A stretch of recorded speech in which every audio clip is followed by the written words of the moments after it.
Insérer une liste à puces. Vous pouvez utiliser des listes à puces ou numérotées pour organiser votre texte ou afficher un processus séquentiel dans une présentation PowerPoint. Elles sont régulièrement utilisées parce qu'elles facilitent la disposition des éléments du sujet de votre présentation. Donc, sans plus attendre, je vous montre tout de suite comment on fait pour insérer une liste à puces dans une présentation. Alors, premièrement, je vais sélectionner la miniature dans laquelle je veux créer ma liste à puces afin donc qu'elle s'affiche dans le volet des diapositives. Donc, mon texte est déjà inséré. Alors, je vais cliquer dans la partie inférieure de ma diapositive, qui est une diapositive type titre et contenu.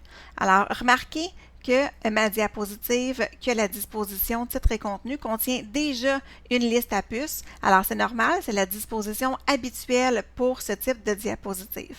Alors, ce que je vais faire, c'est que je vais saisir le texte pour ma première ligne, donc pour ma première énumération.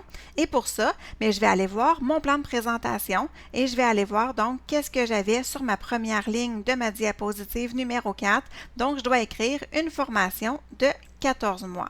Donc, je me place et j'écris une formation de 14 mois, tout simplement.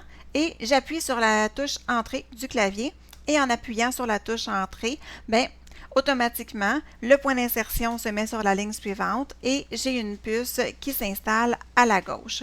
Vous pouvez remarquer aussi que dans le ruban, mais au niveau des puces, alors l'onglet est enfoncé, vous voyez qu'il est en grisé pour signifier que les puces sont actives. Donc, une fois que j'ai fait ça, je vais pouvoir insérer la suite de mon texte. Alors, par exemple, si je regarde la deuxième ligne, c'est une durée de 1485 heures. Donc, je pourrais écrire une durée de 1485 heures et ensuite appuyer sur la touche Entrée. Vous remarquerez que dans mon énumération, je ne mets pas de point-virgule à la fin de chacune de mes énumérations. C'est normal. En fait, selon le guide Le français au bureau, certains documents, comme une présentation, peuvent adopter un style qui est un petit peu plus libre et donc on n'est pas obligé d'utiliser une ponctuation entre les points d'une énumération verticale.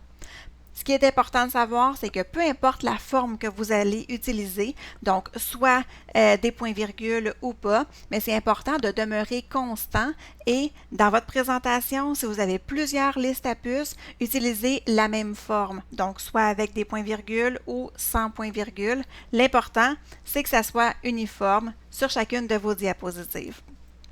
Alors, ainsi de suite, donc je vais pouvoir mettre ma troisième liste à puces. Alors, si je vais voir mon plan de présentation, c'est un coût de 355 $.